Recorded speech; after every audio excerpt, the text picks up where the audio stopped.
eh, teman-teman, bagi teman-teman yang sudah memiliki atau masih memikirkan pertanyaan, eh, dapat mengirim pertanyaannya melalui kolom komentar atau bergabung dengan kita join live ya, Om ya. Ya, Jadi kita bisa langsung bincang-bincang. ya silakan. Nah, ini ada yang ngirim pertanyaan melalui DM TikTok dan juga Instagram nih, Om. Ya, Nah, saya mau bacanya, Om ya. ya silakan. Oke, ada apakah polisi dapat menghentikan kita untuk pemeriksaan walaupun tidak sedang razia, kita dalam keadaan lengkap? Nah, Begini, polisi bukan hanya lalu lintas. ya. Polisi berpakaian dinas tentu ya. Ya. Kalau berpakaian preman, kita kan tidak tahu dia itu polisi atau bukan.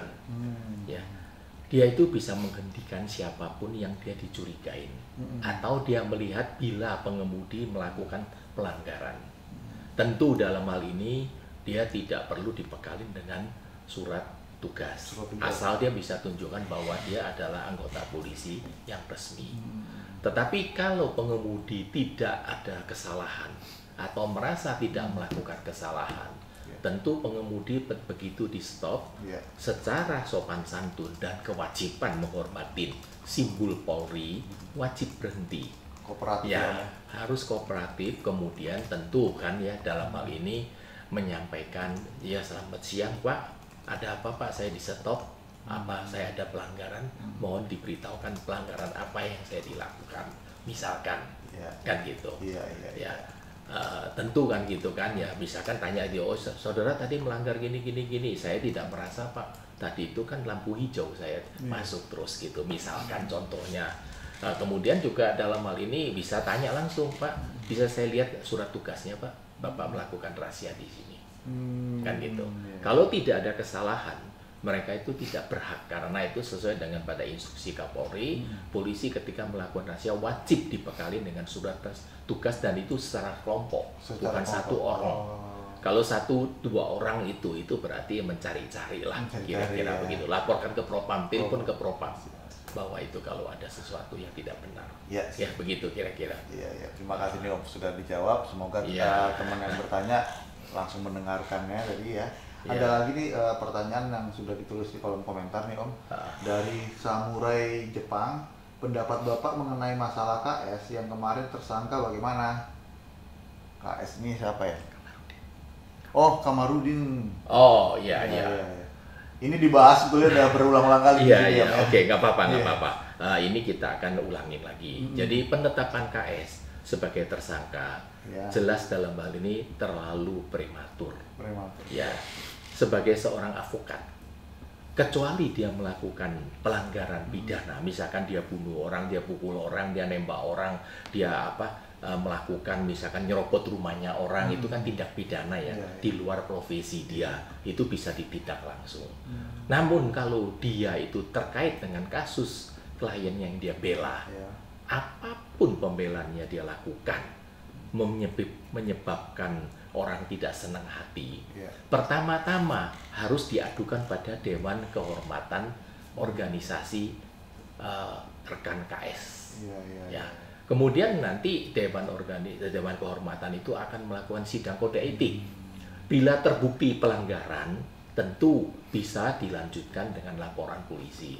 Polisi pun begitu terima laporan terhadap seorang advokat sedang menjalankan tugas, baik polisi, jaksa maupun instansi lainnya, itu wajib berkoordinasi dengan Dewan Kode Etik bahwa kami ingin memeriksa ini advokat ini karena tuduhannya ini. Nah, nanti Dewan Kehormatan itu akan segera melakukan pemeriksaan terhadap anggota yang diduga melakukan tindak pidana. Itu akan segera, mungkin dalam waktu 7-14 hari maksimum itu sudah disidangkan. Nanti hasil sidang kode etik itulah untuk menentukan bahwa yang bersangkutan itu bisa diperiksa atau tidak. Tidak sekonyong-konyong dipanggil, apalagi sudah ditetapkan sebagai tersangka. Itu ada sebenarnya ya merupakan pelecehan terhadap profesi advokat lah, yang bisa sampaikan. Tapi namun zaman sekarang kan yang lebih berkuasa itu kan penguasa, bukan hukum. Ya itu yang saya tidak bisa komentar lebih dari itu. Ya baik. sudah terjawab. Ada beberapa pertanyaan juga dari user 1128 dan juga Pak Ilham, Rafli juga. Kita akan menjawab satu persatu karena setiap pertanyaan kita antrikan dan kita tulis. Setelah itu kita bacakan sesuai dengan nomor urut. Dan saya ingatkan kembali ke teman-teman, bagi teman-teman mohon tidak mengucapkan atau mengetik kata-kata yang berbau sara dan juga tidak melakukan mengucapkan tosik ya, kata-kata yang memang sangat tidak baik untuk kita dibaca dengan teman-teman yang lain gitu ya, Mbak. Ya. Karena itu juga termasuk pelanggaran hukum ya, Mbak. Iya. Itu adalah pencemaran nama baik ya. Iya. Jadi saya lanjutkan pertanyaan selanjutnya. Ya. Mana yang lebih diterima antara politik dengan hukum, Pak? Dari user 1128. Ya. Begini, hukum adalah alat politikus. Ya. Tentu, secara teori, politikus wajib tunduk pada hukum. Namun pada faktanya, politikus itu mengendalikan hukum. Itu bukan hanya di Indonesia, termasuk di Amerika, di Eropa, di seluruh dunia. Sama, karena hukum itu adalah senjata yang diciptakan oleh politikus. Memang dalam hukum ini adalah pembelaan rakyat dan sebagainya, tapi kan dimanapun sering penguasa itu melawan hukum yang mereka sudah nyatakan sebagai hukum yang berlaku di negara yang bersangkutan. Jadi mana yang lebih berkuasa, ya tentu politik lebih berkuasa. Semua terjawab langsung ya. Ya. Ya, pada nyatanya memang di seluruh dunia setiap negara memang begitu ya, Mas. Sama saja. Iya. Ya, tidak hanya berlaku di Indonesia. Ya, pertanyaan selanjutnya, bagaimana perspektif Bapak tentang majelis hakim yang menolak PK? Ini pertanyaan dari Ilham. Ya. Dalam hal ini majelis hakim yang menolak PK itu PK-nya ditolak atau waktu mengajukan PK ditolak. Maksudnya itu yang mengajukan PK itu siapa? Kalau jelas jaksa penuntut umum kan memang tidak bisa mengajukan PK. Ya. Kalau para pihak itu punya hak untuk mengajukan PK bahkan lebih dari satu kali. Ya. Kalau PK-nya ditolak oleh hakim, ya namanya pendapat hukum kan majelis hakim berbeda ya. Kita juga maunya PK kita itu diterima, tapi kalau ditolak ya apa boleh buat kan, nggak bisa ya, kita ajukan PK kedua. Kalau PK kedua masih ditolak, ya coba aja ajukan PK ketiga. Dan tentu dengan hal ini oleh istrinya atau anaknya, atau yang darah langsung bisa diajukan PK terus. Ya kalau nggak capek ya diajukan terus. Tapi ya memang mencari keadilan zaman sekarang itu masih gray area ya, masih abu-abu. Ya. Belum tentu bisa terrealisasi apa yang kita inginkan. Ya, terkait masih pertanyaan yang sama, dilanjutkan dengan orang yang sama. Dia bertanya bahwa PK-nya ditolak, Pak. Maksudnya saya waktu Pak Febri menangani kasus SN. Karena kalau waktu mengajukan PK ditolak kan nggak boleh bertentangan sama undang-undang kekuasaan kehakiman. Gimana nih maksud saya? Maksudnya gimana? Hakim dilarang menolak perkara gitu katanya. Kalau mengajukan PK itu tentu bisa wajib diterima oleh atau PK ditolak itu maksudnya permohonan PK-nya itu ditolak itu berarti tidak sependapat. Bukan ditolak itu nggak bisa diajukan, tetap diajukan, kemudian diproses oleh majelis hakim. Majelis hakim berpendapat PK ini tidak bisa dikabulkan, ditolak. Nah itu hak wajar dong, itu haknya dari majelis hakim.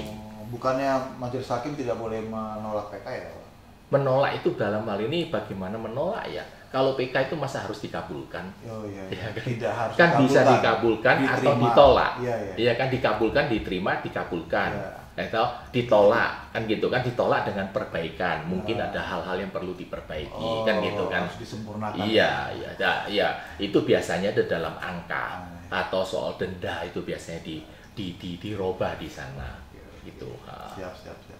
Kita lanjut pertanyaan selanjutnya.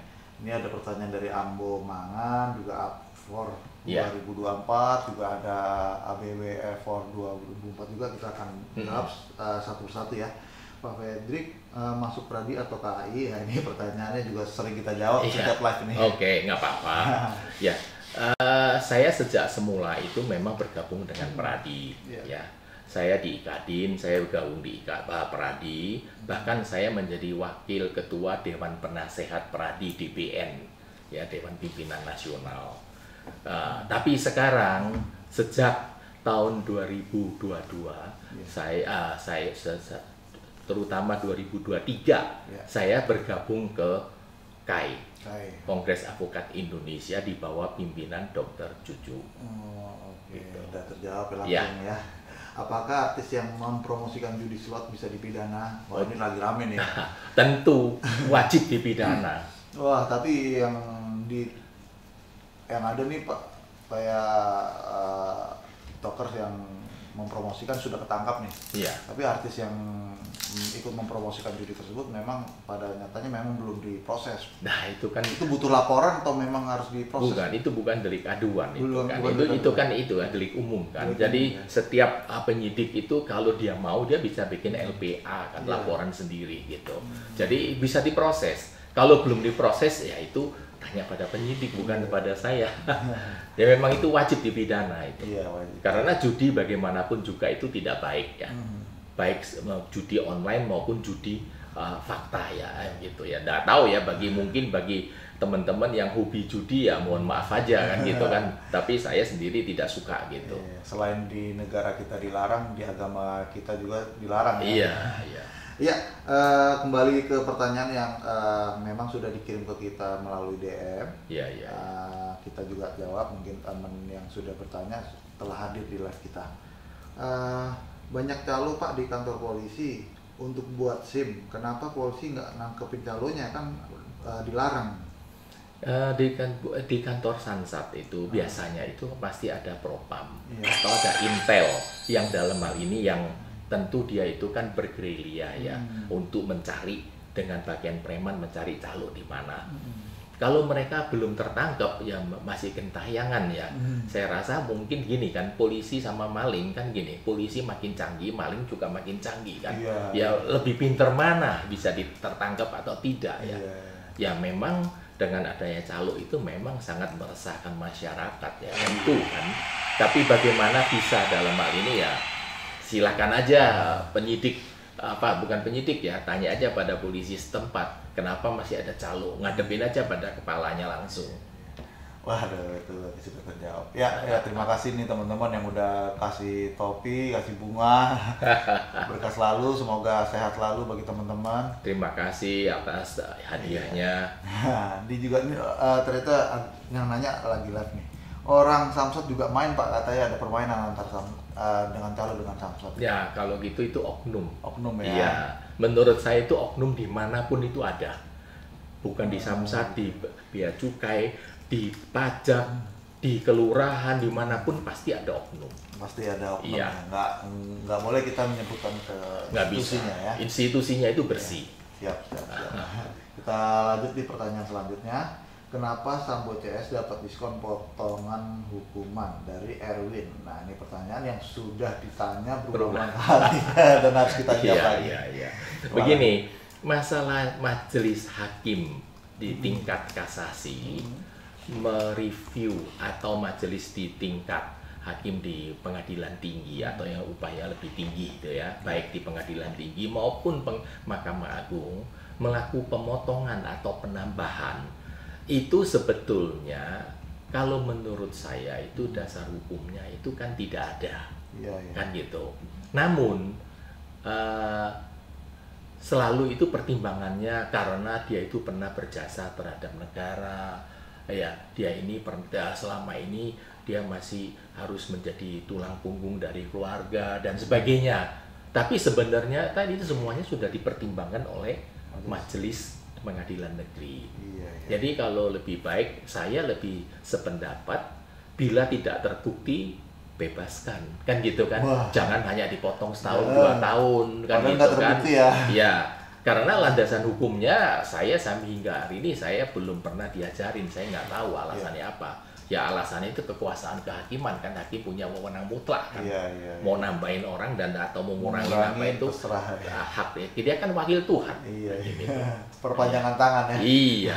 Wakil Tuhan bukan perpanjangan langsung tangan. Ya. Wakil. Orang terdekat. Iya. Iya. Kita lanjut lagi pertanyaannya. Kalau membuat laporan ke polisi bisa lewat telepon? Ini tentu nggak bisa Pak ya. Kalau sekarang melapor polisi bahwa di rumah didatengin maling, ada orang mencurigain sedang gedor-gedor pintu, saya ketakutan, itu wajib lapor. Itu polisi wajib datang untuk segera melakukan pengamanan. Tapi kalau membuat laporan resmi tentu nggak bisa ya pakai sistem apa namanya telepon. Tapi kalau nggak salah itu ada sistem laporan online kalau nggak salah. Saya tidak tahu ya apakah sudah dijalankan atau belum. Waktu itu saya dengar akan dijalankan dengan program laporan polisi online. Gitu. Saya belum tahu itu sudah dijalankan sudah belum. Sih itu sudah dijalankan, cuman memang kurang efektif ya karena memang banyak flow-nya juga situ. Iya. Masalahnya juga satu kan, bertemu muka itu jauh lebih efektif daripada hanya via telepon atau via media atau koresponden. Ya. Kecuali menghubungi lawyer ya. Hubungin lawyer sih bisa langsung bertelepon, kita bisa memberikan konsultasi, memberikan informasi dan nasihat lah. Iya. Dan juga nanti bakal ada aplikasi yang mempermudah masyarakat juga ya tentunya. Betul. Yaitu aplikasi halal yang akan launching ya mudah-mudahan sih insya Allah tanggal 9 bulan September di 2023 nanti. Ya, mudah-mudahan ya. Ya, oke kita lanjut lagi pertanyaan selanjutnya. Kalau laporan tidak diproses polisi gimana Pak? Ini kebanyakan sekarang di Indonesia begini nih. Terjadi saat orang melapor, tapi tidak ada kurang direspon gitu sama kepolisian. Gini. Kalau sudah membuat laporan polisi dan sudah mendapat bukti laporan, tanda terima laporan polisi, tentu itu bisa dicek kepada SPKT. Sampai di mana laporan polisi tersebut. SPKT itu kan ada catatan telah didistribusikan kemana dan sebagainya.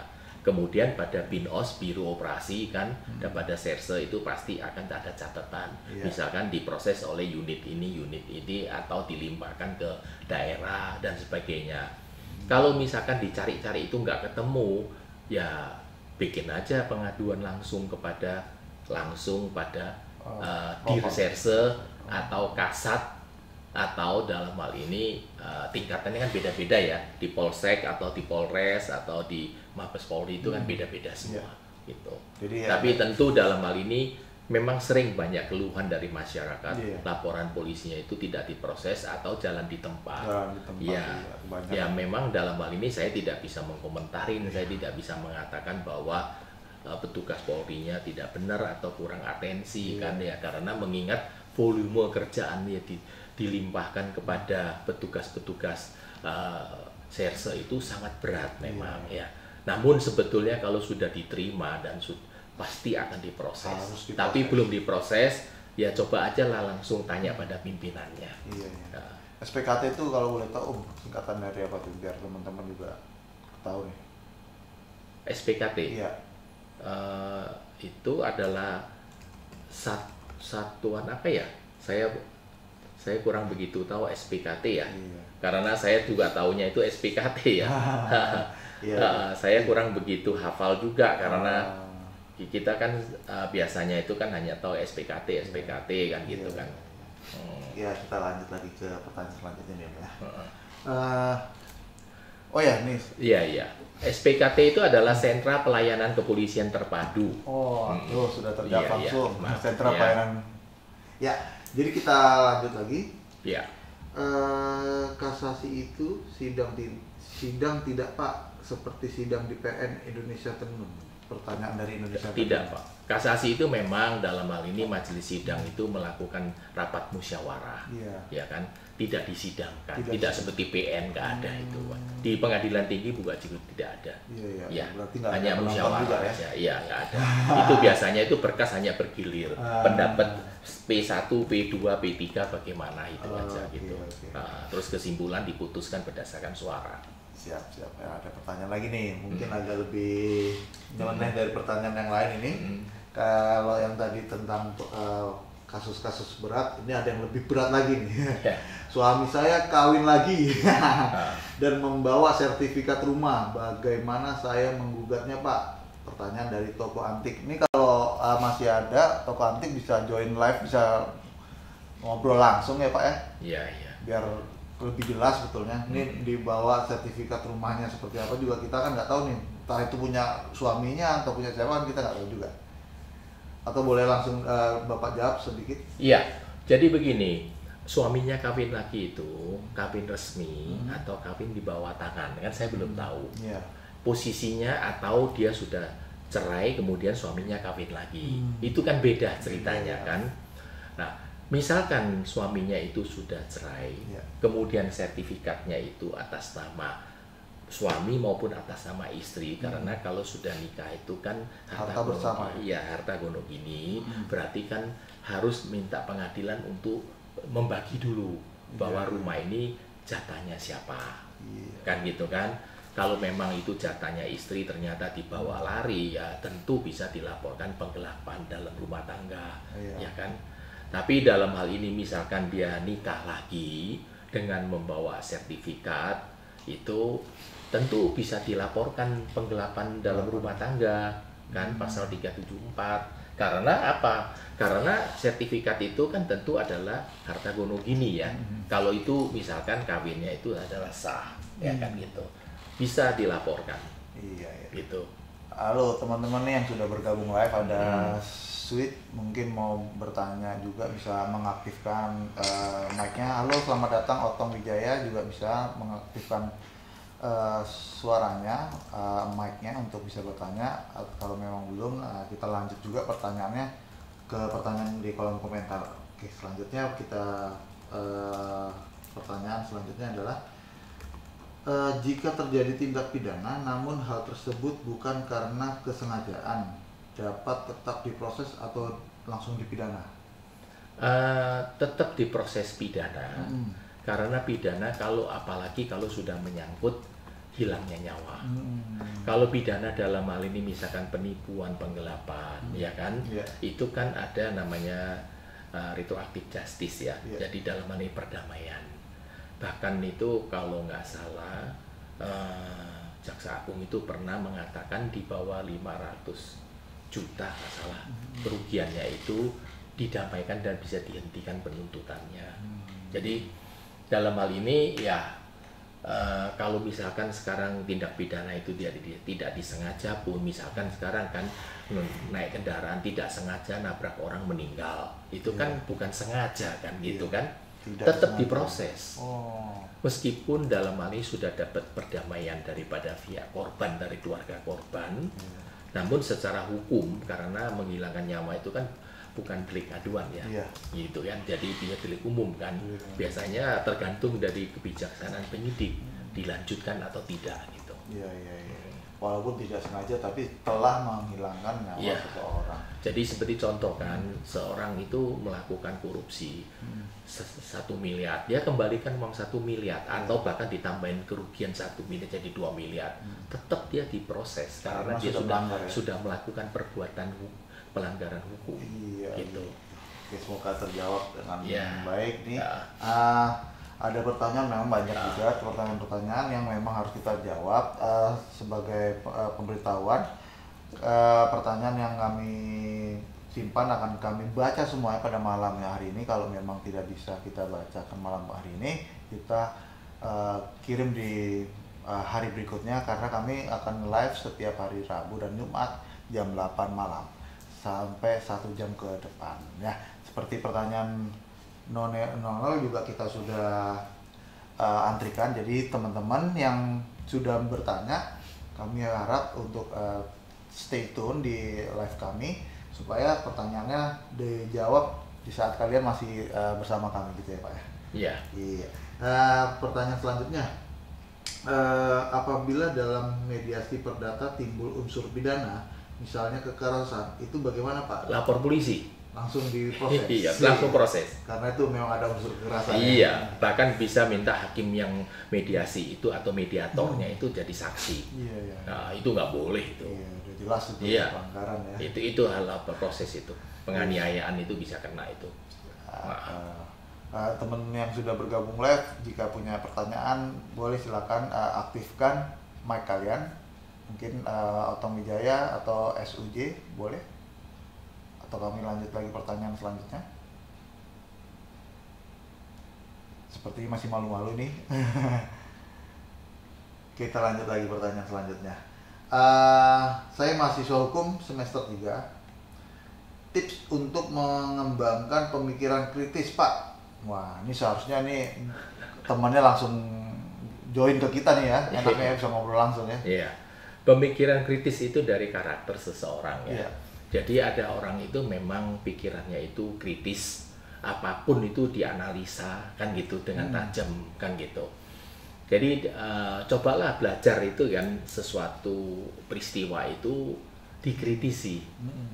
Coba Anda masuk menjadi pihak korban atau pihak pelaku, bagaimana bila Anda jadi pelaku atau Anda menjadi korban. Dari sanalah Anda kembangkan, mengkritiskan perasaannya bagaimana. Jadi segala sesuatu, tindakan kita dan pemikiran kita, sebelumnya itu kita coba mencoba pada diri kita. Bila kita menjadi pelaku, risikonya apa dan akibatnya apa dan bagaimana selanjutnya.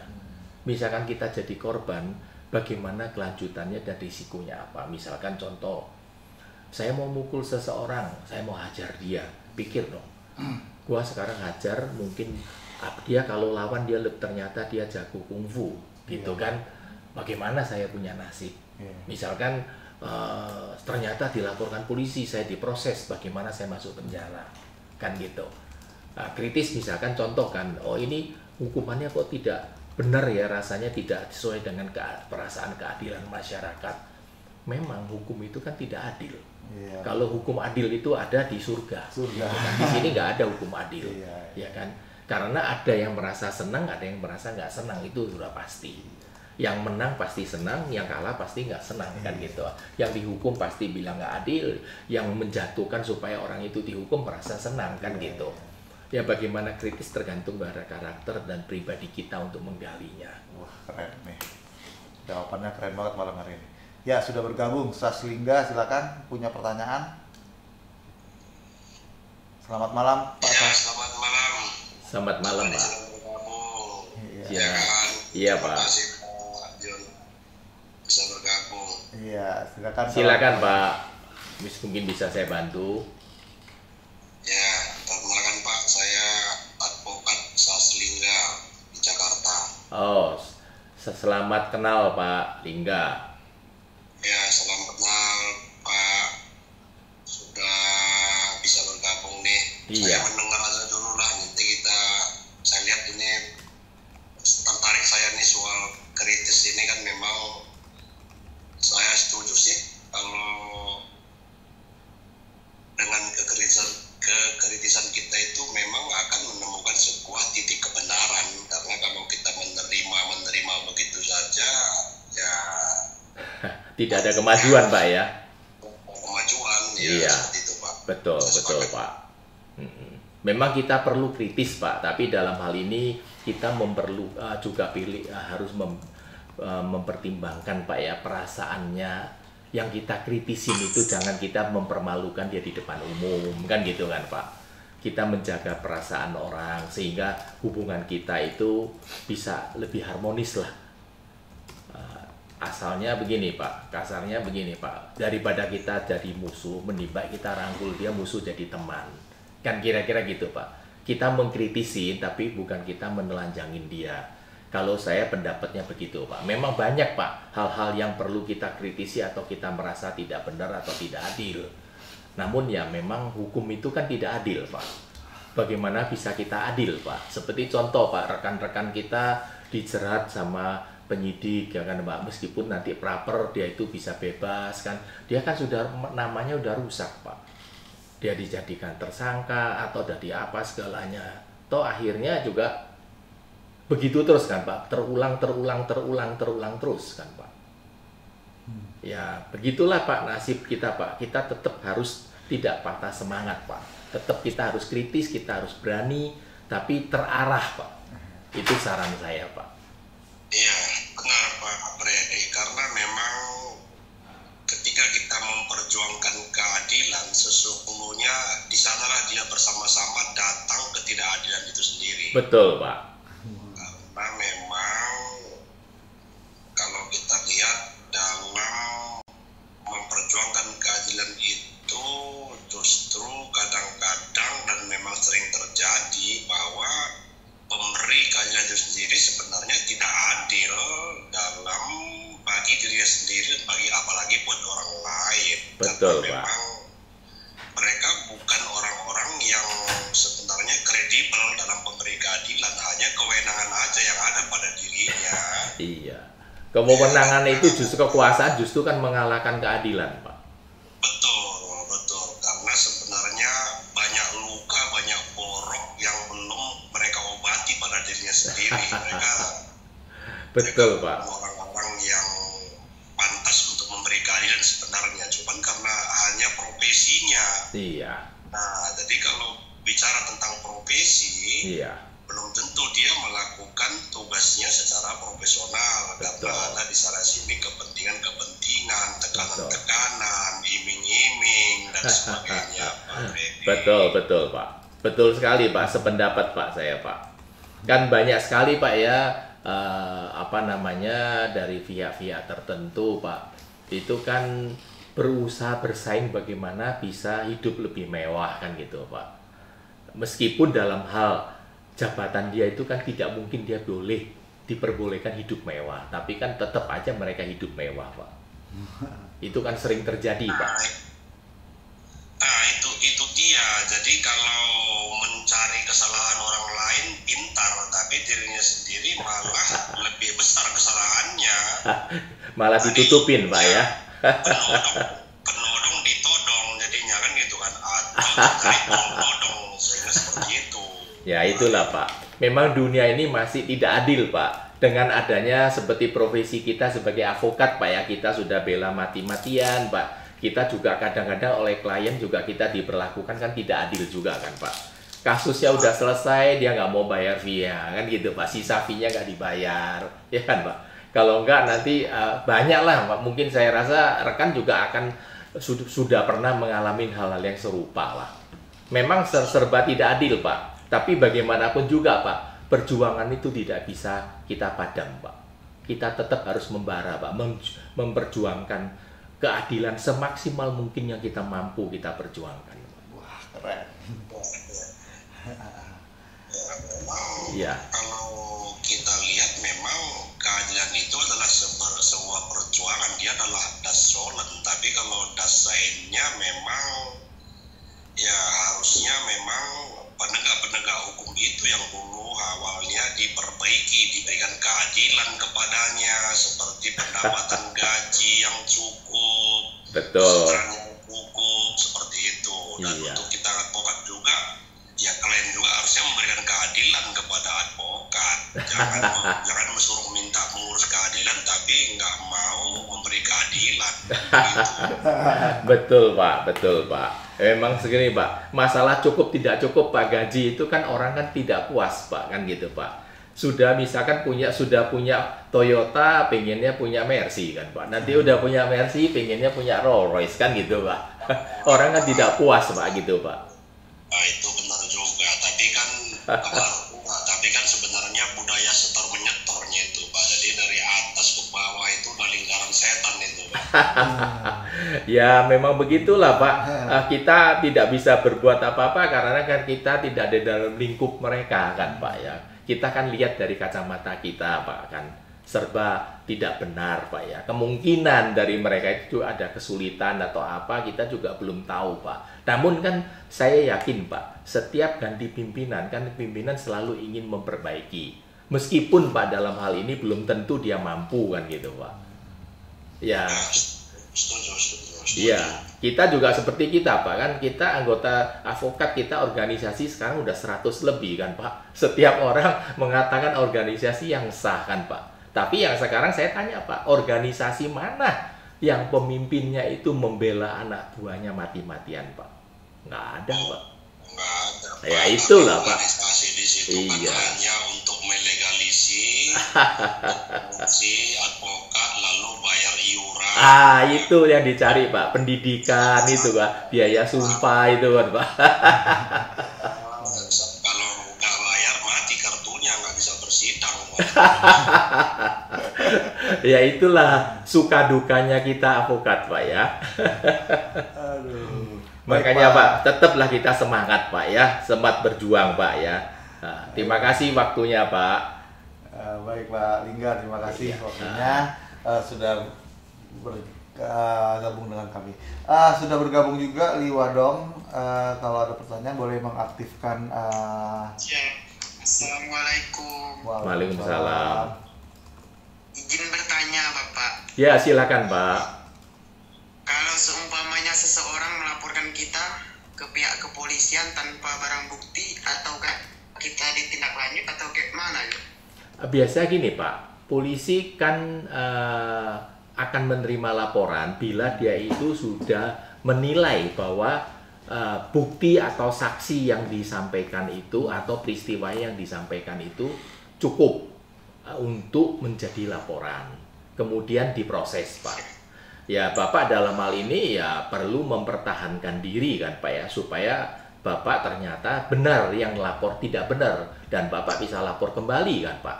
Menjadikan misalkan Pak, misalkan beritanya sampai masuk ke media kan, ya pencemaran nama baik Pak. Dalam hal ini kan kita dijerat dengan Undang-Undang ITE Pak. Kalau tidak sampai ke media, hanya secara terbatas di dalam lingkup berapa orang aja Pak, Bapak bisa laporkan pencemaran nama baik, di mana KUHP kan pasal 310, 311 itu kan pencemaran nama baik Pak.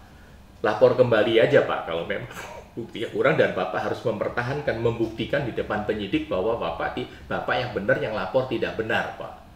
Karena kan setiap orang dilaporkan Pak ya, pada umumnya pengalaman saya Pak kan semua mengatakan dirinya tidak salah kan Pak.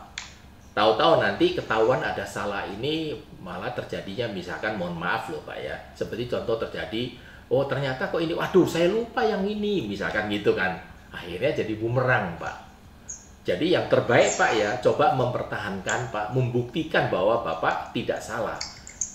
Yang melaporkan justru harus punya menunjukkan bukti, bukan Bapak yang disuruh tunjukkan bukti kan Pak. Siapa? Ya. Kira-kira begitu Pak ya. Ya, terima kasih. Terima kasih Pak ya, terima kasih. Selanjutnya dengan AJBNA, silakan. AJBNA silakan, udah ada pertanyaannya? Jika belum saya akan melanjutkan pertanyaan-pertanyaan yang sudah ditulis kolom komentar. Ya, kita lanjut Pak. Saya sudah punya KTA Pak, tapi tidak pernah bersidang karena nggak punya link. Gimana ya Pak? Pertanyaan dari Setrolis.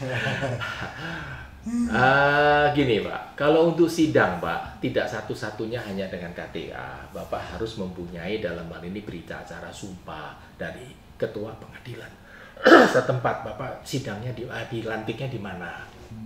Jadi pada umumnya hampir 99% itu pasti hakim akan menanyakan mana berita acara sumpahnya, bukan KTA-nya Pak.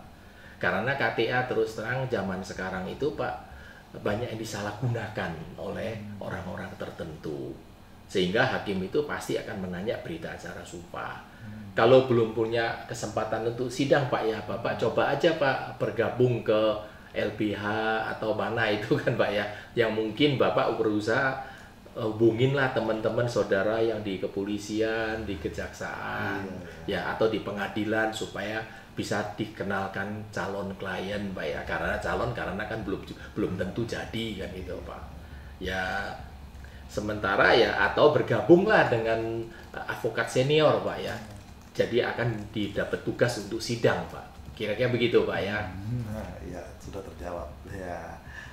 Pak, acara ini bagus sekali. Saya selalu nyimak seminggu 2 kali. Wah, terima kasih. Terima kasih Pak. Jadi ada pertanyaan selanjutnya juga. Izin bertanya Pak, kalau melapor nggak ada bukti gimana? Mohon tanggapan. Wah, ini. Tadi kan sudah akan dijawab itu tadi. Iya, ya. Pertanyaan yang sama. Iya. Apakah tergugat dapat dijadikan saksi dalam persidangan? Ya tentu nggak bisa ya tergugat jadi saksi ya. Kan udah digugat ya. Dia kan sudah para pihak ya. Iya, para pihak. Iya, saksi harus dari luar dari para pihak ya. Iya gitu ya. Iya. Selanjutnya ada kejadian tapi si korban tidak mau lapor. Apakah bisa diproses? Dasarnya gimana? Kalau ada suatu kejadian korban tidak dilapor, misalkan dalam hal ini, misalkan ya ada keluarga diperkosa, tapi yang diperkosa tidak mau lapor karena malu, orang tuanya bisa lapor langsung, atau keluarganya yang garis lurus itu kakak atau adiknya itu bisa lapor. Iya, karena itu jadi korban kan. Saya tidak tahu ya maksudnya korbannya bagaimana kan gitu. Dasarnya bagaimana ya, dasarnya karena sebagai orang tua atau sebagai garis lurus ya, tidak garis samping ya, garis lurus itu ayah, ibu atau adik yang gitu kan, iya, atau istri gitu bisa lapor itu. Ya. Ya, semoga terjawab ya. Live-nya setiap hari Rabu dan hari Jumat jam 8 malam selama 1 jam ya, kadang kita juga 1 jam lebih ya Pak ya. Iya. Dari Pak Agung Nugroho, selamat datang setelah bergabung sama kami. Kalau ada pertanyaan bagi teman-teman, saya ulangin, dapat menuliskan pertanyaannya di kolom komentar atau bisa join live bersama kami, bisa langsung ngobrol ya Pak ya. Iya. Tanpa harus ngetik pertanyaannya capek-capek. Terus juga bisa langsung ngobrol sama kita juga. Ya, kita lanjut Pak. Apakah tergugat dapat dijadikan saksi? Oh sorry, maaf sudah. Teman saya One Prestasi dengan jaminan sertifikat. Apakah sertifikat tersebut otomatis lenyap Pak? Wah. Ya tidak. Itu kan perlu proses Pak. Nah, misalkan sekarang pinjam uang ke bank, kemudian sertifikatnya telah menjadi jaminan, kemudian sudah dipasang fidusia gitu kan, hak tanggung kan gitu kan. Tidak serta-merta itu karena kepemilikan rumah itu 100% masih milik Anda kan gitu. Dan Anda bisa mempertahankan bila Anda melunasi hutang tersebut. Ya, tidak serta-merta hilang. Misalkan Anda nggak bisa pun, dia mesti proses. Dia mesti mengajukan permohonan kepada pengadilan. Kalau dalam hal ini sudah ada akte fidusia, akte hak tanggungnya kan, sudah dipasang fidusianya, otomatis untuk dieksekusi. Eksekusi tetap melalui pengadilan. Jadi tidak ada seorang pun kecuali jurusita yang berhak mengeksekusi barang jaminan. Debt collector pun tidak bisa. Gitu. Jadi sertifikatnya tetap utuh kepada yang bersangkutan. Ya. Ada lagi nih Pak. Dari tanpa nama, tolong bahas soal Alvin Lim. Sebenarnya sih udah dibahas ya. Iya, rekan Alvin Lim kan sedang menjalani hukuman. Ya, kita juga sangat prihatin dengan nasib yang dialami oleh rekan Alvin Lim. Ya, yang bisa dilakukan ya jelas dia harus melakukan upaya hukum, misalkan dia melakukan PK. Tapi kalau PK-nya kandas, kalau nggak salah saya dengarnya begitu, ya ngajukan PK kedua. Bisa diajukan oleh istrinya maupun atau anaknya. Ya diupayakan maksimal. Gitu ya. Kalau masalah soal kenapa rekan Alvin bisa dihukum, itu kan di luar jangkauan saya karena materinya yang secara jelas kan saya tidak tahu. Ya memang mendengar ceritanya dari rekan Alvin Lim, ada bla bla bla kan gitu kan. Tapi kan dari pihak pelapornya bagaimana juga saya tidak tahu kan gitu kan. Kan hakim sudah mempertimbangkan. Kalau hakimnya nggak benar, ya proses. Kalau ternyata hakim sudah dilaporkan belum diproses, ya berarti instansi penegak untuk kejujuran atau dari pengawasan terhadap hakimnya yang mungkin kurang atensi ya. Dalam hal ini ya bisa dicoba ulang, ketemu pada pimpinannya seperti pimpinan KJ, pimpinan Bawas kan gitu. Kalau hanya secara prosedural atau surat menyurat itu hasilnya itu ya boleh dikatakan 0% ya. Bisa dibaca atau dibuang. Iya. Ngadap sendiri bawa suratnya, ketemu sendiri.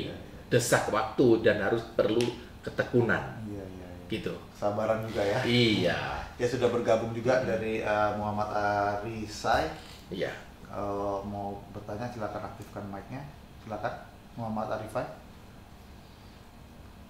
Masih bingung pertanyaannya mau ditanya apa?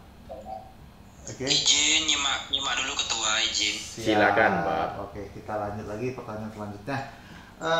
Hutang piutang bisa dibawa ke ranah pidana nggak, Pak? Kalau hutang piutang mengakibatkan tindak pidana tentu bisa dibawa ranah pidana ya. Misalkan contoh hutang piutang kemudian dikasih ceknya itu kosong sekali, 2 kali, 3 kali, itu bisa jadi pidana, jadi penipuan. Misalkan hutang piutang dalam hal ini membeli TV terus belum dibayar, TV-nya dinikmatin gitu kan, bisa jadi pidana, itu jadi penggelapan. Jadi hutang piutang yang dalam hal ini misalkan sama bank yang nggak bisa dipidana gitu kan. Kalau bank itu mempidanakan kliennya, menurut saya itu ya saya nggak tahu ya, kecuali ditemukan misalkan jaminannya palsu gitu kan. Kalau nilai jaminan itu sebenarnya tidak bisa dipermasalahkan karena nilai jaminan yang nilai itu kan bank sendiri. Kalau ada oknum bank yang nilainya terlalu tinggi kemudian oleh pimpinan diketahui bahwa nilainya tidak memadai, itu kan salahnya kepada oknum yang menilai kan gitu kan, bukan pada kliennya. Tapi ya saya belum tahu, itu kan case by case ya, saya tidak bisa memberikan suatu pandangan yang lebih dari itu. Ya. Ya, ini ada pertanyaan sudah ngumpul juga, ada Mas Hermin, ada juga dari Didodi. Ya, pertanyaan juga nggak jauh beda, tapi karena pertanyaannya sudah masih banyak, harus kita urut dulu nih Pak ya. Surat cerai yang belum diambil ke pengadilan agama selama 1 tahun itu bagaimana Pak? Dari Mas Hermin. Surat cerai itu mau 5 tahun belum diambil pun yang berhak itu tetap bisa mengambil. Dan kenapa tidak diambil? Ya sebaiknya segera diambil lah. Iya, bernikah lagi ya. Iya. Iya, itu mudah-mudahan terjawab. Ya, dari Didodi, debitur meninggal. Apakah anak bisa menolak mewarisi hutang? Ya nggak bisa. Wah. Hukum perdata itu kan memang hutang itu kan diturunkan pada ahli warisnya. Secara otomatis. Iya, otomatis. Wah. Siap-siap nih. Sebelum nggak bisa meninggal itu. artinya hapus dulu hutangnya biar nggak nyusahin anak cucu ya kan. Iya. Aduh, mantap Pak Fredrik, avokat kelas atas. Wah, terima kasih. Iya. Gimana, ada pertanyaan lagi yang mau join sama kita juga bisa langsung aktifkan mic-nya. Assalamualaikum. Waalaikumsalam. Malam-malam. Saya mau bertanya Pak, kalau masalah tanah. Iya. Saya kan dari keluarga buta hukum ya. Jadi orang tua saya ini punya masalah tanah. Iya, gimana Pak? Dan itu ada pihak ke-1 sama ke-2 ngegugat. Menggugat keluarga Bapak gitu maksudnya? Ngegugat tanah yang kita diamkan. Iya. Tapi tanah itu kan emang nggak ada suratnya ya Pak ya. Tapi kita udah diam di situ selama puluhan tahun gitu Pak. Oke. Itu gimana caranya Pak? Gini, pertama status tanah itu milik negara atau tanah itu tanah punya seseorang yang disuruh jadul zaman dahulunya karena ditelantarkan kemudian ditempatin gitu. Harus tahu posisinya dulu. Kalau tanah itu milik negara atau tanah tidak bertuan, tentu Anda yang telah tinggal di tanah tersebut lebih daripada 5 tahun, Anda berhak mengajukan permohonan hak melalui RT, RW, lurah, dan kecamatan untuk mengusulkan hak terhadap tanah tersebut. Misalkan tanah itu masih verponding, kan gitu zaman Belanda tinggal, kan banyak sekali di Indonesia itu tanah verponding. Itu Anda sudah bertahun-tahun di sana, Anda punya hak untuk mengajukan, bisa disertifikatkan. Tapi kalau tanah itu sertifikatnya atas nama si A, kemudian atau diam-diam disertifikat oleh si A, itu bisa diproses karena kan sertifikat itu sebelum diterbitkan BPN punya kewajiban kan memeriksa fisik lapangan. Kalau lapangan ada yang huni, dia harus tanya bahwa Bapak sudah berapa lama huni di sini, tanah ini punya siapa. Nah, tapi kalau BPN diam-diam tanpa melakukan survei atau tanpa menghubungin yang punya tanah atau yang jaga di tanah tersebut, ya itu berarti oknum itu melakukan tindak pidana. Nggak benar dia terbitkan sertifikat. Gitu. Kira-kira begitu, Pak. Gimana tanggapannya? Berarti tanah itu hak yang mendiamkan gitu, Pak? Tanah itu tanahnya sebetulnya statusnya milik negara atau tanah siapa, Pak? Saya kurang tahu karena orang tua, tapi sejak dulu sih udah lama dari zaman masih rawa gitu, Pak. Oh iya, begini aja Pak, mungkin Bapak bisa tanya sama lurah setempat ya, Pak, tanah yang saya tempatin atau ditempatin oleh orang tuanya itu statusnya itu tanah punya siapa gitu aja. Lurah kan punya catatan di buku C-nya kan. Oh ini tanah negara misalkan gitu kan. Atau itu tanah siapa kan gitu kan. Anda bisa mengajukan permohonan hak. Begitu. Iya, jadi kurang lebih. Iya Pak ya. Terima kasih sudah bergabung juga sama kami. Ya, kabar baik Pak. Ada pertanyaan nih Pak dari Sabta Randika. Om Fredrik apa kabar? Oh baik, terima kasih. Iya, jadi kita lanjut lagi. Perbuatan pidana oleh oknum militer dapat lingkup sipil bisakah dibawa ke pengadilan umum? Nggak bisa Pak. Oknum militer yang melakukan tindak pidana atau tindak apa, oh ya dia lakukan di pengadilan militer, kecuali dalam hal ini perdata ya, soal misalkan contoh soal utang piutang itu kan ya, tetap prosesnya di pengadilan umum. Apapun ya. Masalahnya. Kalau pidana militer punya pengadilan sendiri ya. Selama dia masih aktif ya. Militer aktif ya. Iya. Terus ada lagi pertanyaan Pak, pindah patok tanah orang apakah dipidana? Tentu itu pidana itu. Iya ya udah. Tentu itu penyerobotan tanah itu namanya Pak. Tapi kalau cuma mindahin, walaupun hanya mindahin. Iya, pindah 10 cm pun bisa dipidana. Waduh bahaya nih teman-teman, jangan nyenggol patok tanah. Nggak boleh itu. Nggak boleh ya. Ya. Oke, lanjut pertanyaannya Pak, anggunan sertifikat rumah di BRI hilang, dipakai Bank BRI, terus gimana? Hilang di pihak Bank BRI. Wah, jadi jadi begini, kalau agunannya itu di BRI, kemudian waktu ditebus itu hilang, ya tentu BRI itu wajib bertanggung jawab untuk bisa diterbitkan namanya duplikat sertifikat lagi, dan segala biayanya ditanggung oleh pihak Bank BRI. Tapi kalau dalam hal ini misalkan hutangnya belum lunas, nah tahu-tahu sertifikatnya hilang, ya pertanyaan bagi saya, kok hutang belum lunas, kok bisa tahu sertifikatnya hilang, kan gitu. Saya juga belum ngerti ya, apa cerita sebenarnya bagaimana. Tapi secara umum, bila pinjam uang ke bank dengan dalam menjaminkan tanah tersebut, sertifikatnya dijaminkan, kemudian sudah lunas, kemudian bank tidak bisa mengembalikan sertifikat. Pertama, bank punya kewajiban mengurus duplikat sertifikat di BPN setempat. Kalau bank dalam hal ini tidak mau mengurus, ya bisa dilaporkan penggelapan. Gitu ya. Itu untuk sertifikat sendiri saat pengurusan itu artinya kan dikeluarkan duplikat itu sama-sama. Sama dengan asli. Asli ya. Ya.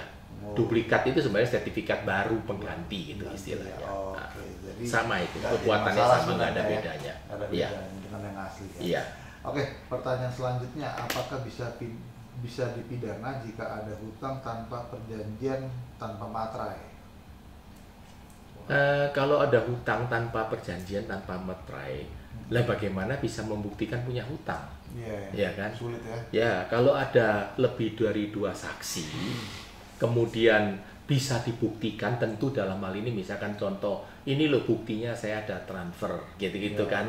Meskipun nggak ada perjanjian kan saya ada bukti transfer, kan gitu kan. Itu masih bisa diproses. Tapi kalau bukti transfer nggak ada, saksi nggak ada, perjanjian nggak ada, ya tentu sulit ya untuk diproses ya. Kalau meterai itu nggak ada nilainya. Nih meterai itu kan pajak. Jadi perjanjian itu ada meterai, nggak ada meterai itu kekuatan hukumnya sama. Terus kenapa harus keluar materai ya? Ya kan pemerintah minta bayar pajak kan. Oh, kalau kita buat surat tanpa bayar pajak sebenarnya sah-sah aja juga ya? Ya sah aja sih, biasanya kan kantor pajak akan kejar. Kamu bikin sekian banyak surat nggak pakai meterai, wah ditagih nanti. Iya. Ya, jadi kita balik lagi ke pertanyaan yang dari Instagram, Pak. Iya. Yang udah men-DM kita di hari 2 hari lalu nih DM-nya. Iya. Bagaimana cara menghadapi polisi nakal? Karena pengalaman saya pas di jalan tol, truk saya diberhentikan nih karena over tonase ya, lebih muatan gitu mungkin. Yeah. Dari mana polisi menimbang muatan saya? Jadi saya diminta uang 50.000 agar dapat melanjutkan perjalanan. Pertama, kalau soal tonase beratnya yang dimuat oleh truk yang bersangkutan, itu kan ada jembatan timbang, ya kan? Dan jembatan timbang itu dibawa, kalau nggak salah dibawa Dishub, Dinas Perhubungan, bukan polisi. Jadi polisi tidak punya wewenang untuk menyatakan bahwa ini kelebihan tonase. Kalau sampai dalam hal ini dimintain duit dan segalanya, itu kan oknum namanya, laporkan pada propam atau provos lah. Gitu. Jadi pelajaran buat teman-teman. Iya. Jadi kalau bawa mobil truk artinya nggak ada kewajiban atau tidak ada hak kepolisian untuk menyatakan ini beratnya sebesar. Iya, wewenangnya itu pada Dishub. Iya. Ada pertanyaan lagi nih di kolom komentar, Pak. Fredrik izin bertanya, perjanjian kerjasama juga harus bermaterai ya, Pak? Biasanya membuat perjanjian kerjasama itu bisa secara resmi di depan notaris, ya. Dan notaris mengeluarkan salinan perjanjian itu tetap harus di atas meterai kan gitu. Namun kalau perjanjian itu di bawah tangan, sebaiknya tetap menggunakan meterai. Kan kita sebagai warga negara yang baik, kita kan wajib mengikuti peraturan yang ada. Nah, ditandatangani meterai yang cukup, dalam hal ini sekarang kan 10.000, kan begitu. Jadi dalam hal ini bila suatu perjanjian telah ditandatangani terlebih dahulu dan lupa atau lalai memberikan meterai, jangan khawatir, itu masih mempunyai kekuatan hukum yang sama. Ya, bila kedua belah pihak itu mengakuin.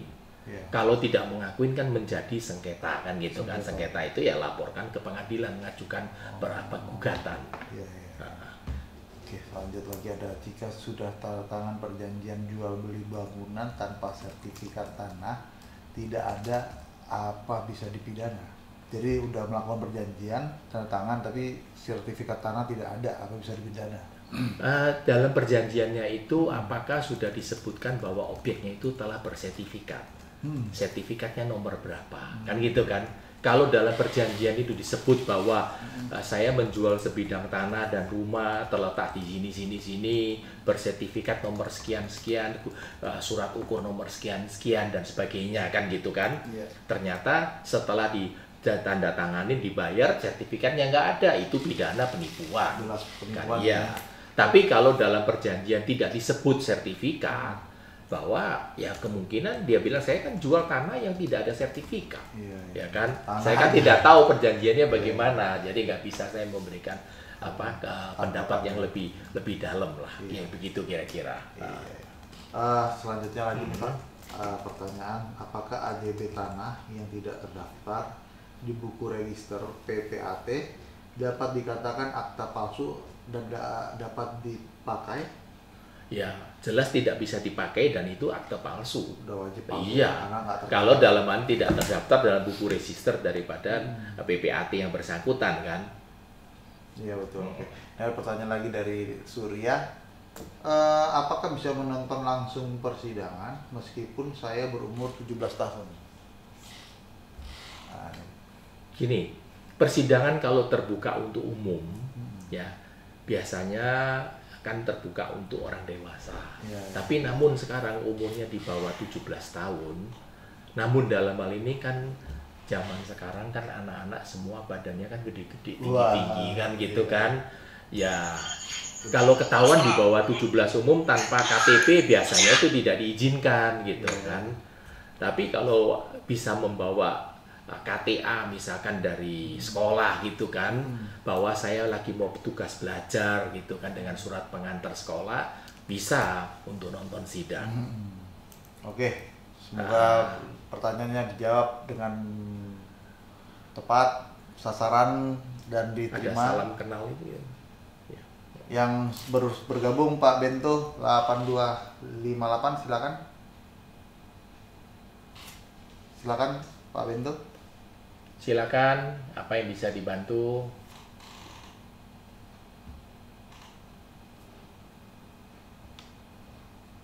Mungkin masih malu-malu nih.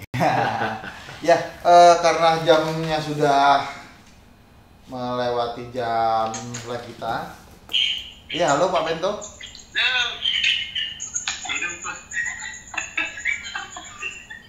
Halo. Ini ada yang menanya ini, coba. Oke, kita lewati. Ada yang menanya. Ya, mengenai razia polisi lalu mengecek HP kita berhak menolak tidak ya? Dasar hukumnya apa? Ya, dalam hal ini rahasianya itu harus disebutkan rahasia dalam apa? Misalkan rahasia di jalan gitu kan, untuk stop mobil, tentu tidak berhak mengecek HP. Bahkan dalam hal ini pun, misalkan untuk ngecek ke dalam mobil pun itu kita berhak menolaknya. Kan gitu. Terus kalau menolak itu gimana? Ya, saya keberatan masuk ke dalam mobil saya. Tapi ada yang kayak di maaf ya, kita bilang kayak di TV-TV itu ya. Ada yang tetap aja dia terobos itu. Oh, itu bisa dilaporkan. Karena gini kan, ada kejadian berulang kali, ya oknum itu tahu-tahu diam-diam dimasukkan satu plastik kecil isinya sabu. Anda disebut Anda narkoba, ditangkap langsung. Mencegah itu harus ditolak, nggak bisa itu. Karena dia rahasia itu kan dalam hal ini hanya lihat STNK kan, SIM kan. Di luar itu sama sekali nggak punya wewenang. Kalau dalam hal ini rahasia dia punya surat perintah, rahasia narkoba gitu misalkan itu kan, dia penggeledahan itu tanya dulu, ada nggak izin dari pengadilan negeri setempat untuk melakukan penggeledahan, dan harus didampingin oleh RT atau RW setempat jika melakukan penggeledahan. Tidak semena-mena langsung datang langsung rumah diobrak-abrik itu. Itu ngerampok namanya itu. Kecuali ada DPU ngumpet di dalam situ mungkin ya. Iya, itu juga tetap harus pakai surat penggeledahan. Harus didampingin oleh RT RW. Oke. Ya. Pertanyaan terakhir dari Halo. Prestasi yang sudah diputuskan pengadilan namun tidak dibayar-bayar juga, bisakah dilaporkan pidana, Pak? Dalam hal ini kalau sudah diputus, dalam hal prestasi sudah diputus, putusannya bunyinya apa? Kalau putusannya itu executable, bisa dieksekusi, ya mengajukan permohonan pengadilan untuk mengeksekusi atau minta ketua pengadilan negeri setempat untuk melakukan amaning, teguran kepada yang bersangkutan untuk memenuhi perjanjian putusan tersebut gitu. Tapi kalau untuk dipidana ya kelihatannya nggak bisa ya, karena sudah ada perjanjian kan, sudah ada putusan.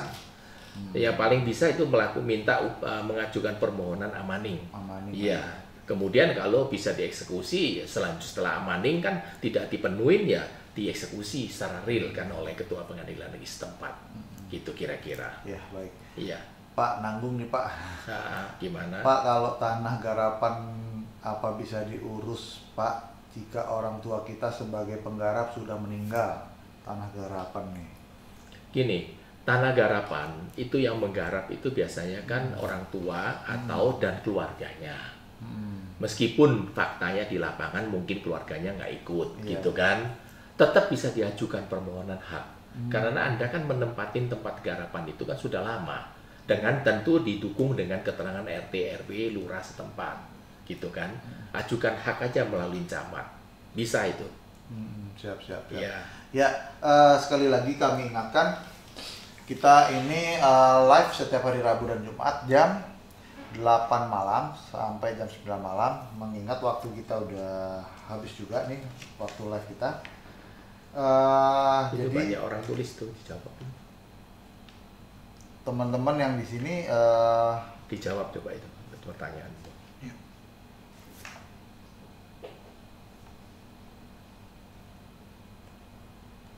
Ada mau jawab satu lagi Pak? Boleh? Iya, silakan. Layak menyandang gelar dokter Pak, hari ini memberikan. Oh, terima kasih. Untuk tanah garapan, apa bisa para ahli waris bisa mengurusnya Pak? Bisa. Tadi kan sudah dijawab itu. Tuh udah bisa. Ya. Oke. Kita akhirin aja Pak ya. Sekali lagi saya ucapkan terima kasih teman-teman yang terima sudah kasih. hadir. Panjang umur buat teman-teman, murah rezeki ya kan Pak. Sehat selalu. Sehat selalu yang mohon maaf bila ada yang kelewatan atau lalai dijawab. Mohon maaf ya, karena tim saya juga sudah berusaha maksimal. Mungkin ada yang lalai, jadi mohon maaf, bukan saya sengaja tidak mau menjawab ya. Tapi mohonlah disampaikan kepada kesempatan live untuk hari Jumat. Iya, oke. Selamat malam semuanya. Terima kasih. Waalaikumsalam warahmatullahi wabarakatuh. Waalaikumsalam.